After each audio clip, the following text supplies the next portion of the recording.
Here we go, part 2 of the senior shoot with Payton, all shot on the 135 1.8 G Master Sony lens.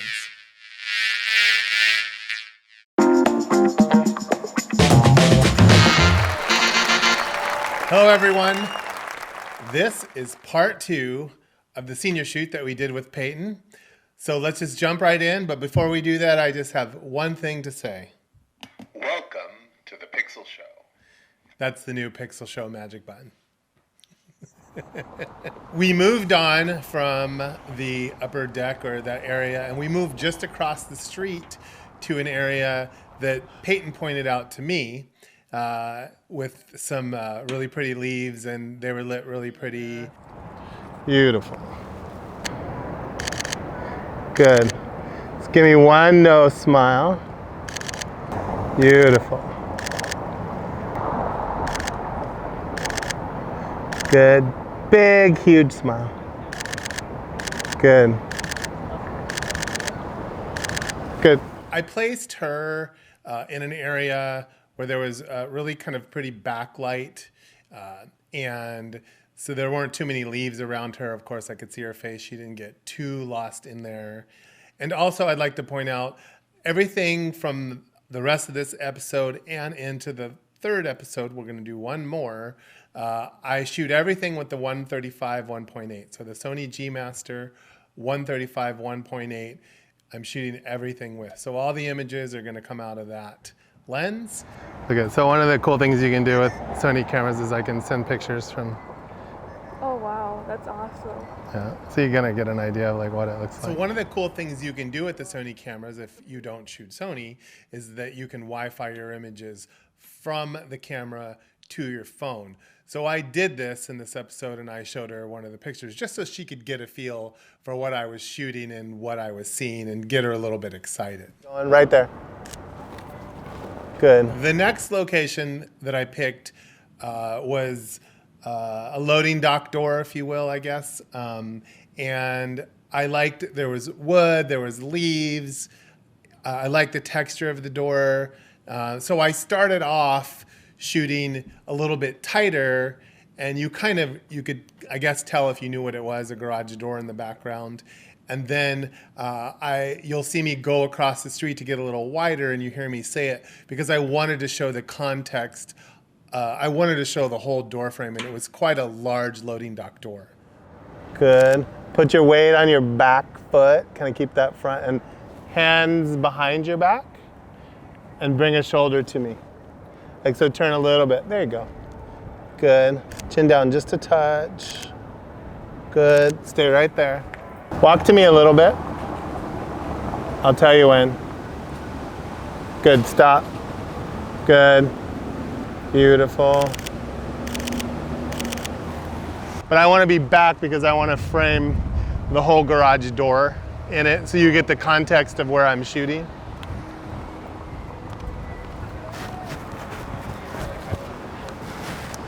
All right, come on. Work it. Beautiful. Keep going. Yeah. Keep coming.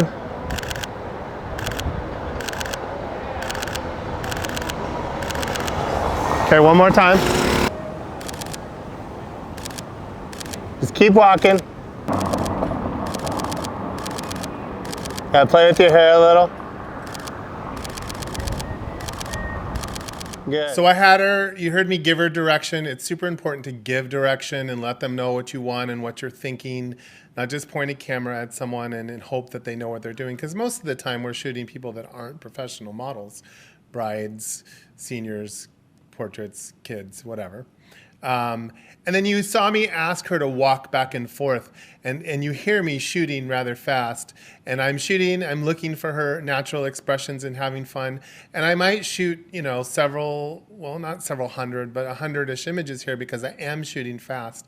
But I'm looking for that one moment that where it looks natural and she's having fun and it's getting her mind off not posing. So that's why I like to do that. The next location that we go to She mentioned urban at the top of it, and it's a very urban location in downtown Minneapolis. And I put this power station behind her, very urban. So let's look at this part of the shoot.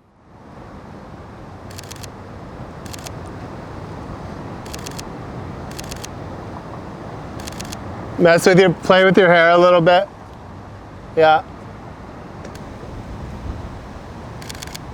Beautiful. Look up the street again for me. Good, back to me. Little smile. Good. Now lean on stand up and lean on that pole. Look up the street again. There you go.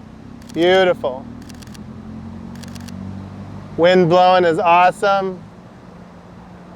Keep your back into the pole more how you were. I like that better. Good. Look up the street. Little smile. Good. Bring your chin down just a touch. Good. Turn your head. Good. Eyes to me. I'm going to come in a little closer. Stay right there.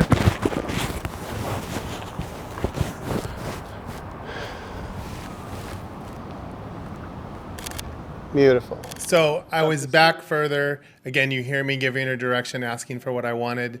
I have the sun behind her. Again, I like her backlit. I really like backlighting portraits. I'm really able to do that because most of the Sony cameras have 11 to 12, 13 stops of dynamic range. So I love putting the light behind them as long as I have really pretty light in front of them. And again, this shoot, I'm using all natural light. I'm not using any flash. So I'm opening up to expose for the light on her face and letting the hair light blow out. It was a little windy, so I had to keep talking to her about getting the hair out of her face. I was doing this because, again, you want to save yourself work after the fact. You don't want to be doing a bunch of Photoshop work because of stray hairs, things like that. As well as you don't want them to not pick those images because they don't think that it can be done. I started shooting film 30 years ago, and I learned to try to do it right the first time. So that is a lot of my mindset, like getting the shot right as much as I can in the first place. Smiling a little bit. Good. I like the wind. We'll fix your hair in a sec. So just briefly finishing up the last location, I moved in a little closer. I also moved down the side, so I was putting first the power grid behind her, and then as you notice, the wire fence that she was sitting on. So I moved a little bit more parallel to that, and I used the fence in the last few shots to use that as the depth to make it just different and a little bit more interesting. So one thing I liked about this location is, first of all, Payton said she liked it and she liked the color of the windows and stuff and the texture of the brick, and so we're going to use that. But the other thing you're getting here is the kick off those things up there. They're white, and I'm getting a beautiful kick of even light back into her face. So it's going to work out for the best of both of us. So I'm shooting wide open and just make sure I blur out the background a little bit. Bring your chin down just a touch. Good. Again, the eye autofocus makes it really easy to make sure that I'm focused on her eyes. Turn your head this way just a little bit. Beautiful. Little smile. Perfect. Let's go down just a little bit. Good, right there. Lean on just how you were. Good.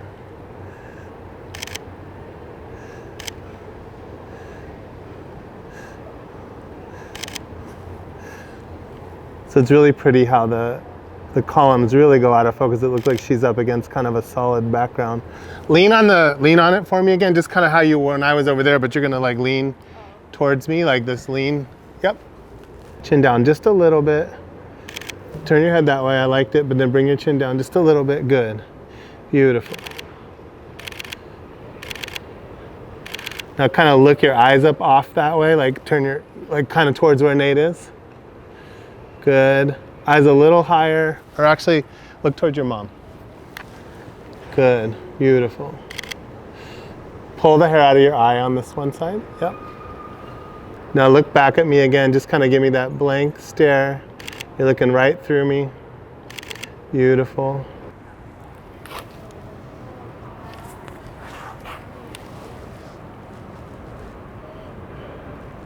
Beautiful. So you notice from this one location, I shot it 3 different ways. One of the best things that you can do to maximize your photo potential out of a location, no matter where you are, or possibly get a better shot than you anticipated, is walk around the shot. And you'll hear me talk about this a lot. And just walk around and look at the other possibilities right within the same area. So the first shot I was shooting across straight at her, and then I moved off to the side and I was using the depth of the catwalk that she was standing on. And then I had her sit on the catwalk and I got down low.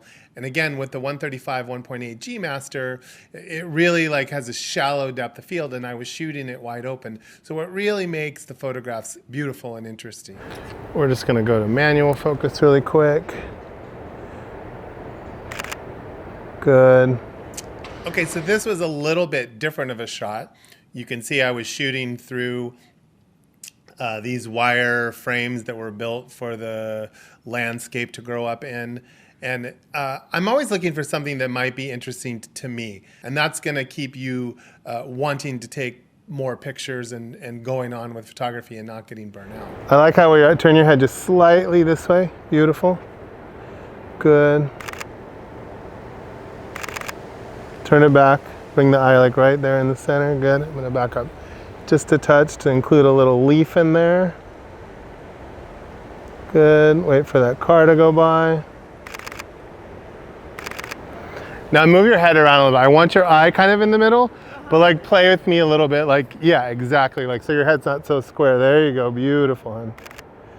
There you go. Good. Give me just a little smile. Perfect. Beautiful. Turn autofocus back on. Good. Look around a little bit, move your head just a touch. Good, good. Pull that hand back a little bit. Put it on your back leg instead of draping it over all the way. Yep, beautiful. Change your position in the chair, like just do something different.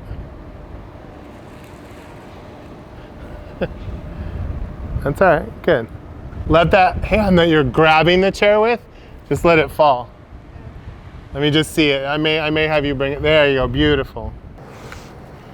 Can you sit on that wall? Is it wide enough? I can't tell. Come like right in the middle. Right there, good. We'll just work with that, yeah. We'll just do a couple, we don't have to do a lot.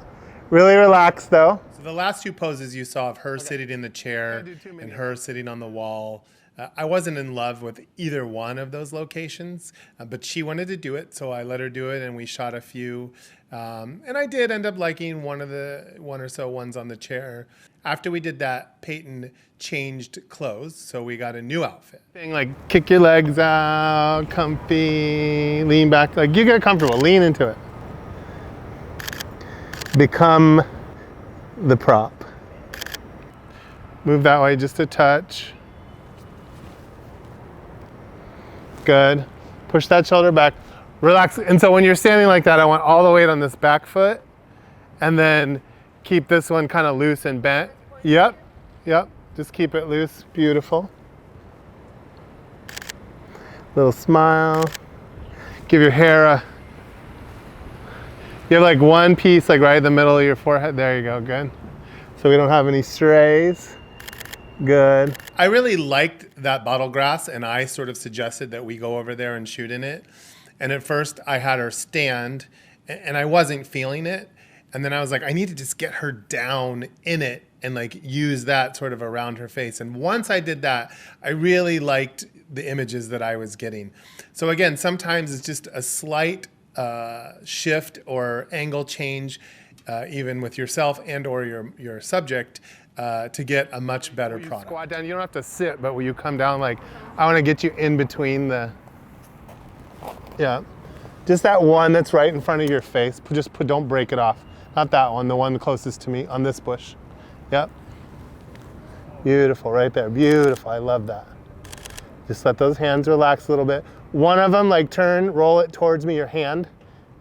I liked your hands like that, and then just turn this one. Yep, just turn your wrist to me a little more. There you go, right there. Beautiful. You always want to show kind of the sides of the hand. Hold on a second. Good, little smile. Good, good, that's beautiful, just like that. Drop your chin just a bit. Little smile. Look off, now turn your head and look. Even turn your head more. Good, eyes to me from there.